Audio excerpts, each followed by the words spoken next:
Hey everybody, welcome to the Sky Lounge on a new segment I like to call Sky High. And high is an acronym, funny enough. Highly Ineffective Haranguing and Gabbing, which pretty much equates to me just rambling about sports while smoking. Usually I do something called a cruise peruse, but temporary hiatus from that. So we're going to be doing this generally 15 to 30 minutes of sports ball on the day, of the day, for the week, whatever. Just gonna be talking sports while smoking. Join on in. Grab your smoke, grab your poison, do whatever the fuck you need to, because I'm about to get ready, kids, for the magic school bus ride. Why the fuck would you say that? It's not PCP, it's fucking marijuana. Jesus Christ.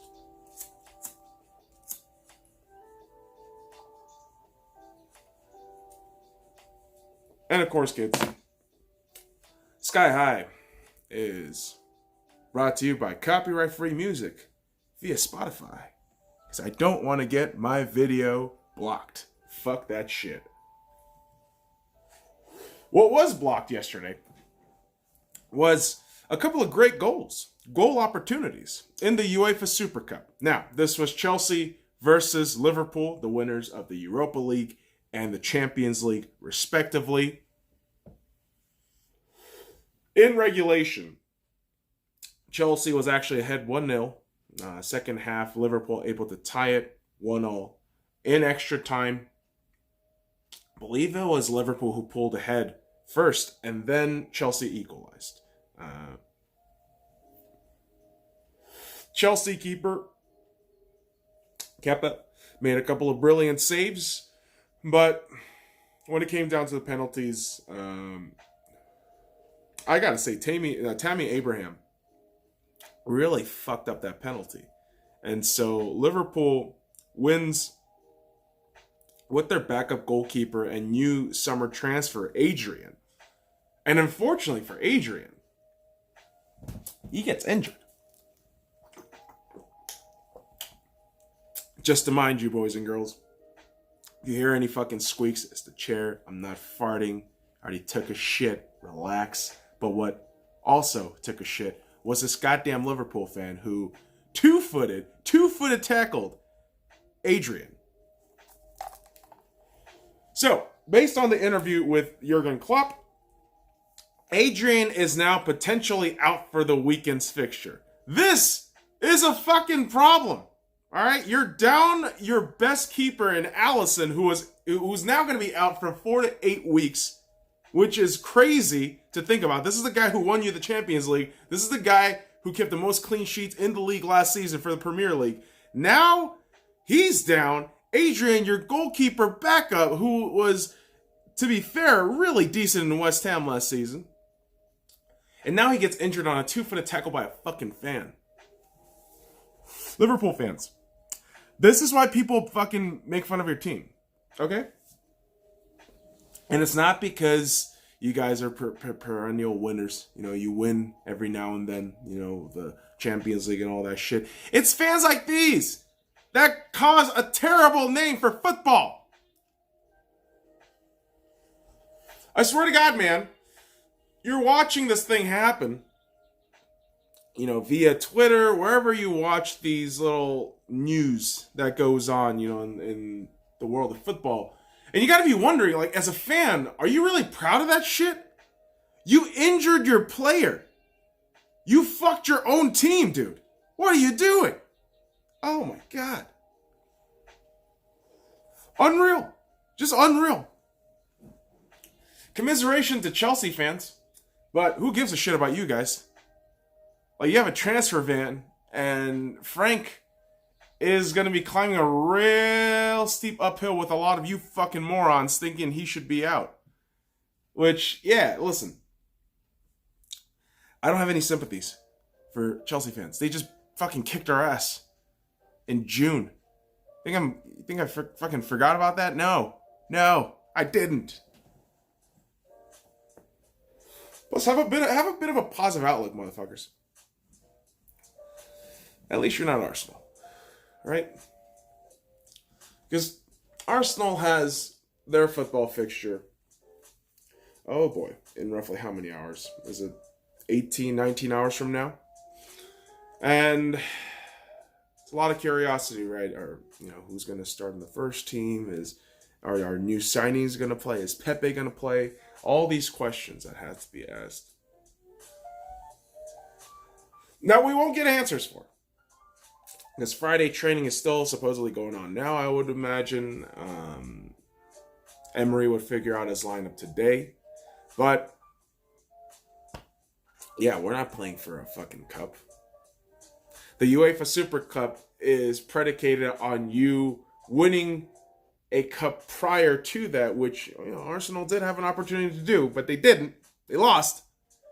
And so, yeah. For Chelsea, they lose. But 2 losses in a week, you can handle that shit. You're grown-ass people. As for Liverpool, this only highlights their problem in terms of defense. You got Adrian, who was doing all right. Now he's injured. Who are you going to get next?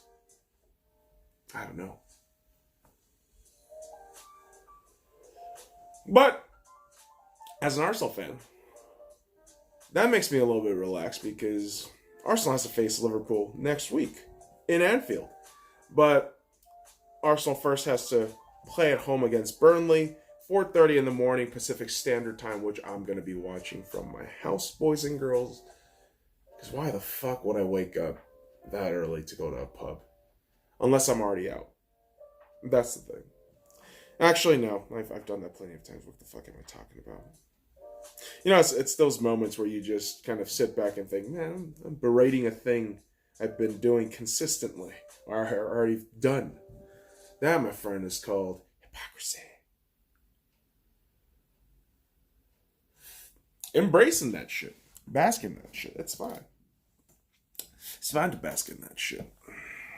Because life is full of these little ironies, little dick punches, so to speak. There's only one dick punch that I need to talk about as a Lakers fan. I got my Lakers banner here in the back for y'all. If you need a proof of that's actually Lakers.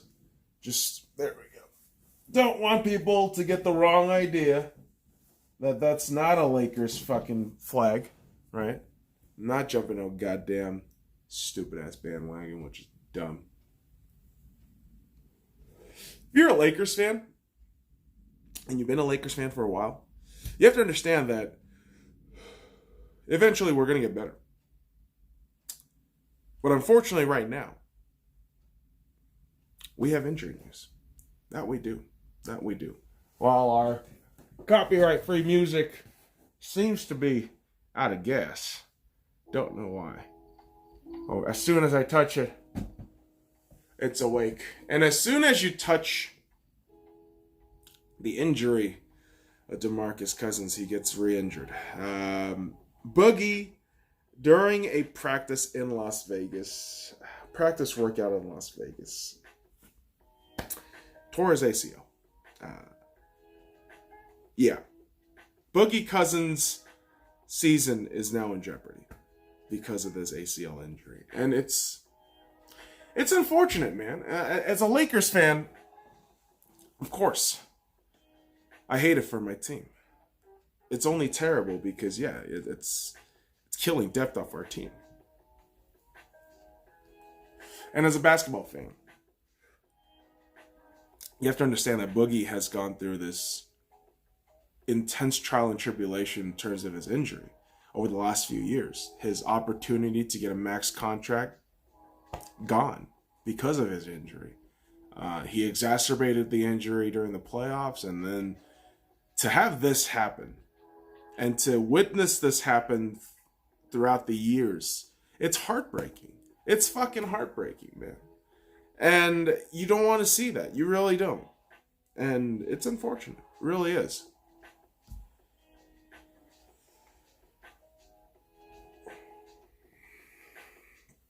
As a Lakers fan, I always have to ask myself, oh God, how am I still in this?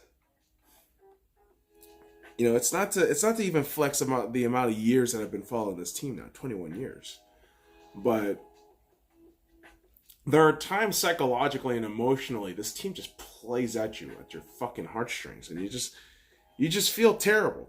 You just feel fucking terrible because you want the fucking awful roller coaster ride of losing in more than one ways, not just the games, but your players, your culture, your identity, your prominence, all of those things. Losing that, it's hard to bear witness to all of it. It is. And I'm a fan of the great Los Angeles teams, the two great Los Angeles teams, the Lakers and the Dodgers. Now, I know you kids out there, you're going to argue. I know a lot of you dumb motherfuckers are going to argue with me. Oh, there's the Raiders. There were the Raiders. They were there. The Rams, the Chargers, college teams. I'm not talking about college teams. I'm not. Even professional teams. The Angels? You guys are Anaheim, dude. You guys are Anaheim. Anaheim Angels. On Hells of Anaheim. Okay? The Clippers. Where I never still understand these fucking Clippers fans coming out of the woodworks telling me that, it's LA's my land. Sweetheart, the last time I fucking checked, you gotta raise some banners before you can claim Los Angeles, baby. And the Lakers, in totality, 16. In LA, 11. No big deal. 11 banners raised. Between, 1970 to 2010? 11 banners in 40 years, my friends. Just saying. Just saying. The Clippers got what?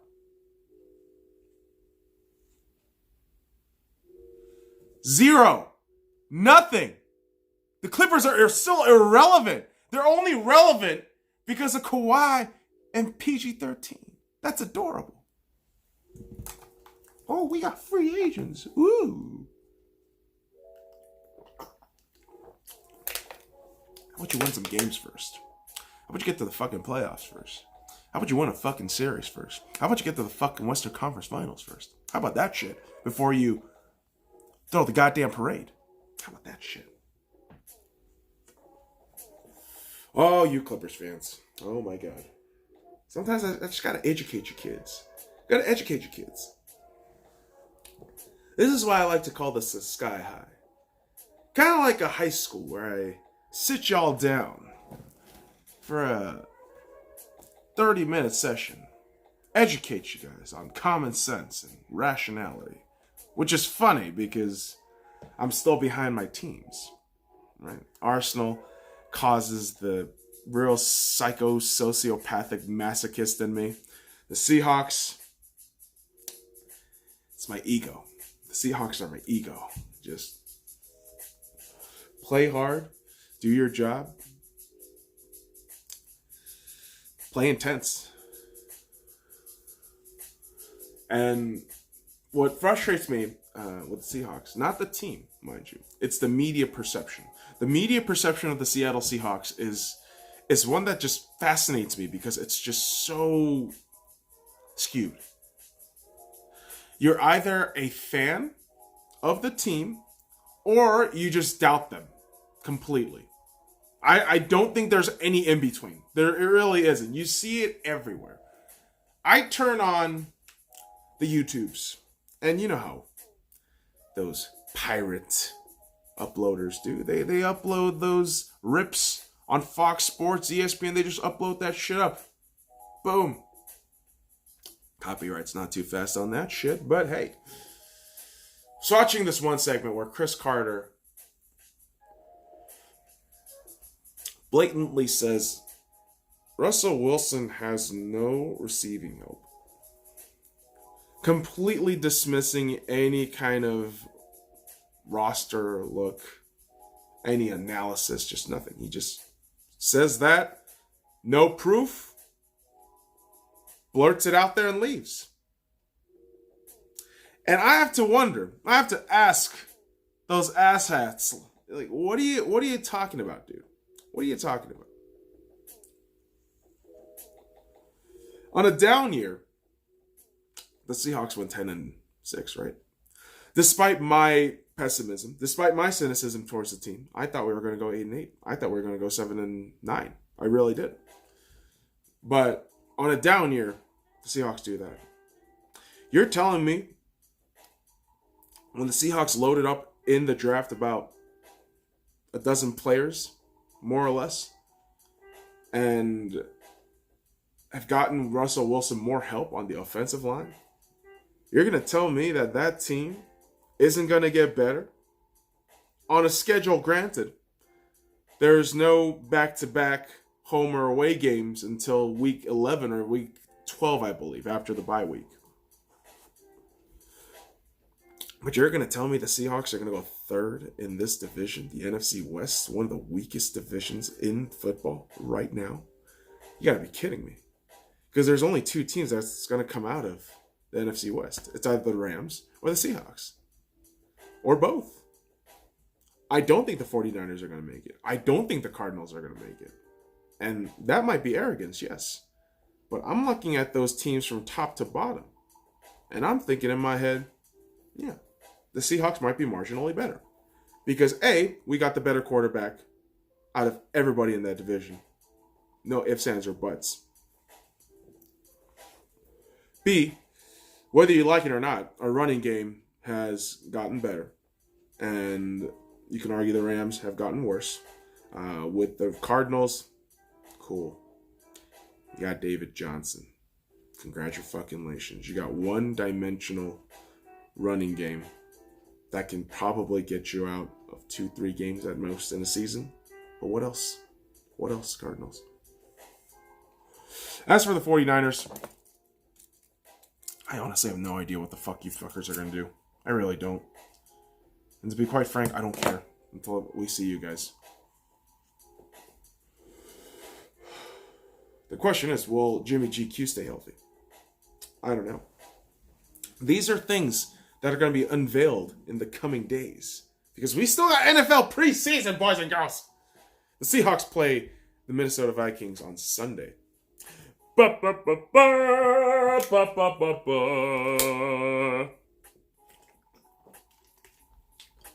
Doo-doo. I'm excited, man. I'm excited. Got all of the preseason game last week against the Denver Broncos. That was fun. That was a bit of fun. If you're a Seahawks fan, absolutely. I am curious about this weekend, though, because you're going to have a lot more starters. I believe Russell Wilson will be playing. Bobby Wagner probably playing a snap or two. And so you're going to really see the dynamic of what the best of the best on our team can do.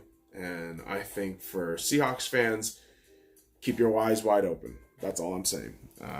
Be on the lookout for our offensive line, which I think will get better year 2 under S.C.Y. I really do think that. There's going to be a more closeness, I believe. Because of the way that O-line works. You got DJ Fluker. You got Ineffective, who, granted, might be the weak link, but can potentially adapt maybe year 4. I don't know. I hope he can. You got Aupati that we signed up. You got Pacic as a backup. But you got Britt, right? Dwayne Brown, second All-Pro. I mean, boys and girls, we keep underestimating the Seahawks. Everyone just might get their teeth kicked in. And I'm excited because the Seahawks are facing the AFC North this coming season. And as much as I love the boy Baker Mayfield, you know I got to be cheering for my God, Russell Wilson.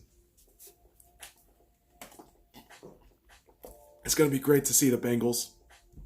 After I believe the last time the Seahawks played the Bengals, they ended in a tie. in a 9-7-1 season. Was it a 9-6-1 season? Yeah. Yeah. It was a 9-6-1 season. That season was a fucking disaster. But it's going to be a lot of fun. A lot of fun potential opponents.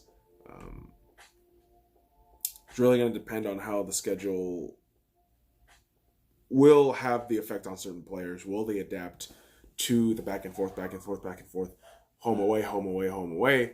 And the puppies are freaking out because there's probably a delivery person at the door. The Amazonians of the Pacific Northwest. And when I say Amazonians, I'm talking about Amazon. I'm not talking about anything else. And, you know, when you talk about current news, man, current events, like the whole Jeffrey Epstein thing, it's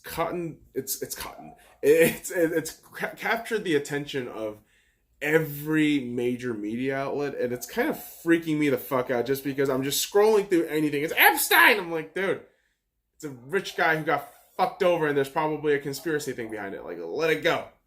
Or figure it out, and then tell me about it. Yeah, I wouldn't be surprised.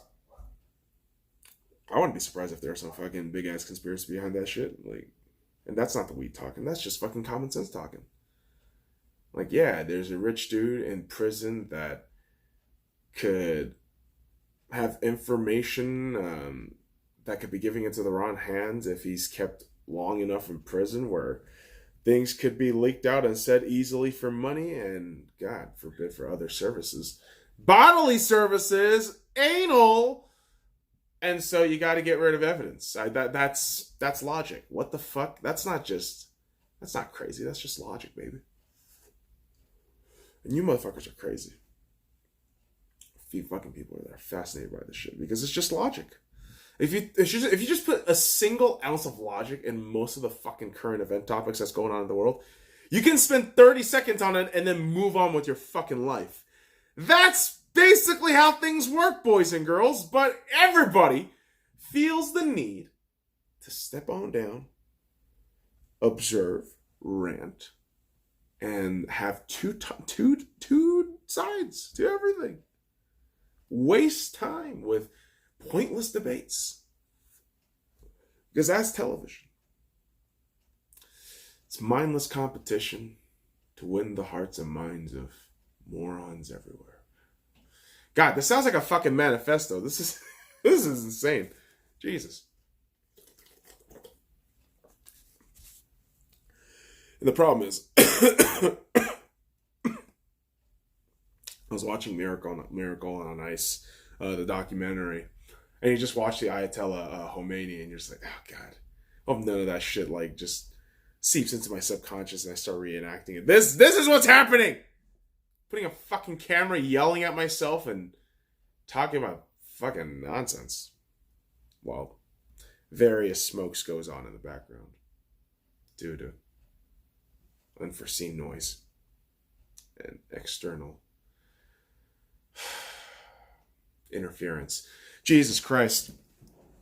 Kids, it is a beautiful Friday morning. I am spending this time reinvigorating myself with Mother Nature. Talking about sportsball, a gift from Brother Nature. And just hoping Arsenal Football Club can put on an enjoyable show tomorrow morning, 4:30 a.m. Pacific Standard Time against Burnley. Get 3 points. Make my Saturday morning a good morning. So, I am done with the blunt. So I'm going to go ahead and sign off of the first episode of Sky High, boys and girls. That's right, Sky High, a new segment, highly ineffective, haranguing and gabbing, where we discuss sports ball. Today, we talked about Liverpool fucking over Chelsea. We talked about Boogie Cousins getting fucked up by the universal dynamics and other fun shit. So why don't you go ahead, hit the subscribe button. Fuck it. Watch the other shit that I got going on. So follow me at the Sky Lounge on all the links in the description below. Like, comment, subscribe for more daily content. I said subscribe twice because fuck you. Reiteration of a thing you want. We'll make it and speak it into existence. So until then, boys and girls, fuck off.